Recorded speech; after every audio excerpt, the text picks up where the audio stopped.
जी नाज़रीन, हम इस वक्त मौजूद हैं मियाँ अंसर उर्फ गोल्डन के पास और ये ओवरसीज़ पाकिस्तानी है और पाकिस्तान की जो पाक अफ़वाज है उनको ये ख़राज तहसीन पेश करना चाहते हैं। आइए, ये जो हालात गुज़रे हैं, पिछले जो दिन गुज़रे हैं जब इंडिया ने बुज़दिलाना रात की तरीके में हमला किया और हमारी पाक आर्मी ने उनको बता दिया कि रात को हमले नहीं करते, हम दिन की चांदनी में हमला करके इस तरह पसपा करते हैं। तो ये भरपूर जवाबी कार्रवाई जो पाक आर्मी ने की, उस हवाले से मियाँ अंसर साहब से पूछते हैं कि वो क्या कहते हैं। जी, मैं यही कहना चाहता हूँ, फ़र्स्ट फ़ॉर ऑल हम तो पाकिस्तान के अवाम, हम जंग नहीं चाहते, हम अमन चाहते हैं। हमारे हमसाये मुल्क है, लेकिन अगर वो ऐसी हरकत करता है कि रात की तरीके में ये समझ सकता है कि वो सो गए हैं, नहीं हम जाग रहे होते हैं, तो हमारी पाक आर्मी भी सरहदों पर हमारी हिफाजत करने के लिए तैयार है और तैयार रहती है और उसको अच्छा भरपूर जवाब मिल गया है। तो मैं यही कहना चाहता हूँ इस मौके के ऊपर कि पाक आर्मी की वजह से हम सेफ्टी में, हम सिक्योर में हैं। तो इंशाअल्लाह हम हमेशा पाक आर्मी के साथ खड़े हैं और मैं दिल से शुक्रिया अदा करता हूँ पाक अफ़वाज का। तो इंशाअल्लाह हमेशा हम अपनी फ़ौज के साथ ऐसे ही खड़े रहेंगे।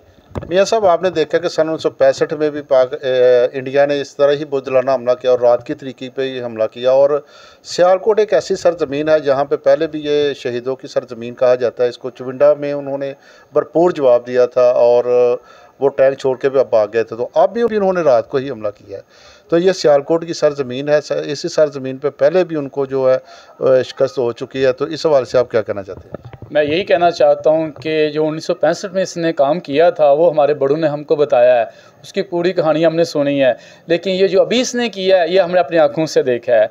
तो इसमें कोई शक नहीं है, पाकिस्तान सियालकोट बहादुर नौजवानों की और शहीदों की ज़मीन है।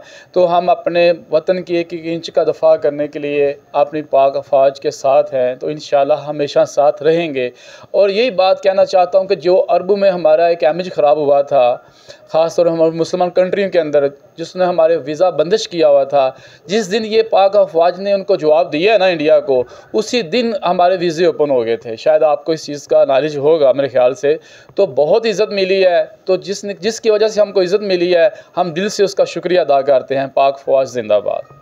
जी मियाँ साहब, आप ये समझते हैं कि जो पाकिस्तान ने जो उनको जवाबी कार्रवाई करते हुए उनके जहाज़ तबाह किए, उनके जो एयर बेस थे वो तबाह किए, उनके हेड क्वार्टर जो थे वो तबाह किए, तो इस हवाले से क्या आप, क्योंकि ओवरसीज़ पाकिस्तानी है, लोगों से आप तो रब्ता है, तो क्या ओवरसीज़ पाकिस्तानियों का क्या मैसेज है आपके पास?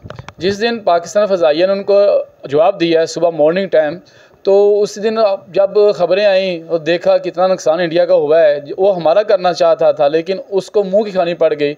उसकी वजह से पूरा पाकिस्तान का जितने भी ओवरसीज़ पाकिस्तानी है ना, उन्होंने अल्हम्दुलिल्लाह मुझसे कनेक्ट भी किया है, जितने मेरे फ्रेंड हैं, दोस्त हैं।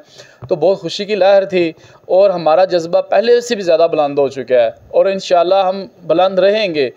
हम अपने पाकिस्तान के लिए जाते हैं बाहर अच्छा इमेज बनाने के लिए। कुछ सालों से हमारा इमेज बहुत ख़राब और डेड हो गया था, हमको वीज़ा भी नहीं था मिलता, लेकिन अल्लाह का शुक्र है ये 2-4 दिन के अंदर अंदर जो ख़बरें मिली हैं, अल्हम्दुलिल्लाह बहुत अच्छा रिस्पांस मिल रहा है पाकिस्तानियों को और पाकिस्तानियों का एक बहुत एहतराम किया जा रहा है। सिर्फ इसी की वजह से जो हमने इंडिया पर टाइम से अटैक किया है और भरपूर जवाब दिया है और नेक्स्ट भी इंशाअल्लाह ऐसे ही उसको जवाब मिलेगा। उसका हज़ारों में करोड़ों डॉलर में उसका नुकसान हो चुका है।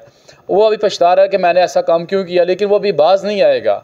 ये भी आपको बता दूँ, अभी बाज नहीं आएगा, वो रिएक्शन करेगा, लेकिन इंशाअल्लाह हम भरपूर जवाब देंगे दोबारा।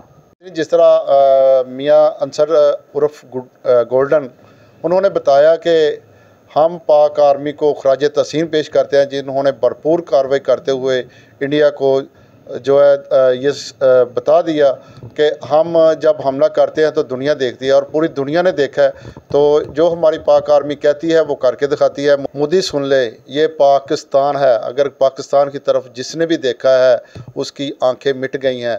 तो ये सोच ले, बड़ी दफ़ा आपको ये सबक मिल चुका है, 65 का भी, 71 का भी, कारगिल का भी, और अब ये ताज़ा तरीन आपको सबक मिला है। तो सुन ले, अब देखना मत, अगर देखेगा तो मिट जाएगा दुनिया से।